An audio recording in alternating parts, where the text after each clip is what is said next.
Isang mabiyaya at masaganang araw po sa ating lahat at welcome back po dito sa ating YouTube channel at Facebook page. Ako po ang inyong lingkod, Tagapanood TV. Kayo na talaga, SB19, grabe ang pagkilala sa iba't ibang artikulo matapos ang performance sa AAA. Yan po yung ating bibigyan ng komento, opinion sa araw na ito. At malaya rin po kayo magbigay ng inyong reaction mga tagapanood sa ating comment section. At ang video na to na gagawa natin ng reaction ay galing po sa channel ni Showbiz Snap. Nasa description po yung link ng kanyang channel, bisitahin lang po. At syempre huwag niyong kalimutan na mag-subscribe dito sa ating channel. Isang like, share, and subscribe mga tagapanood. Sobrang napakalaking bagay po niyan sa ating channel. At maraming salamat po sa inyong lahat. Kaya naman huwag na natin patagalin to. Simulan na po natin ang ating reaction video sa araw na to mga tagapanood.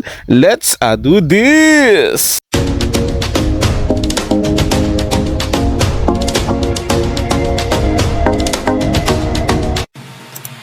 It's truly heartwarming and proud to see a foreign entertainment channel with nearly 2.4 million followers on Facebook feature SB19's performance at the recent ACON 2025. The caption from Google Translation reads, SB19's first appearance, the Kaohsiung World Games turned into a giant party. It's incredibly exciting and a source of great pride to see SB19 and all Filipino group getting such international recognition, especially on a major platform with millions of followers.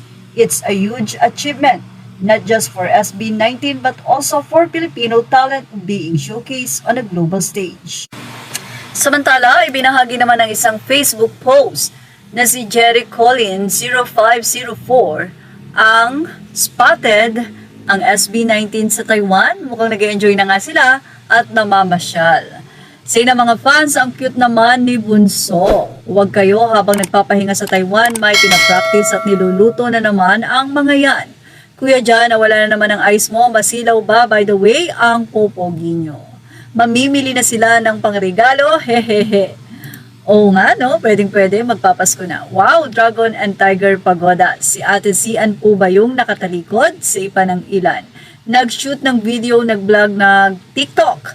Yung isang member dyan na local, hawakan nyo, maigi, baka maiwan. Sobrang pogi, baka for Acer. Medyo green ang team ng suot nila. Oh, why? Baka may commercial ang SB19. Another vlog na naman. So, excited na nga po mga fans na makita ko ano nga po ang behind that photo of SB19 in Taiwan. Samantala, success or sumakses as ang isang fan na si Dian Hasegawa. Ito'y matapos nga na mapansin siya ng kanyang bias na si Josh. Nakipag-heart-heart naman sa kanya itong si Josh Cullen. Masayang-masaya nga ang nasabing fan na si At yan ang ating Showbiz Top Update. Patuloy lang pong tumutok for more images or all credit to the rightful owners. Please like, share, and subscribe.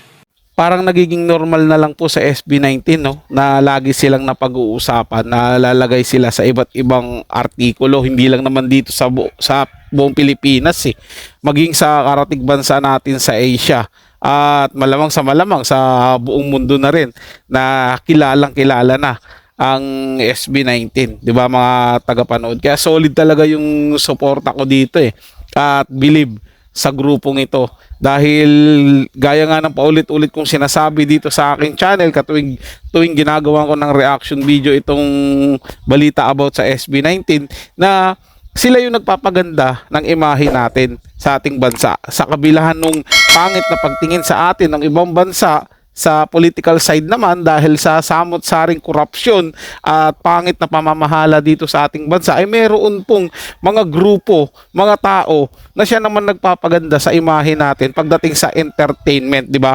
At ganun din sa gamings, marami din po mga nagbibigay ng magandang impluwensya o pagkilala sa ating bansa like doon sa online games na Mobile Legends, di ba?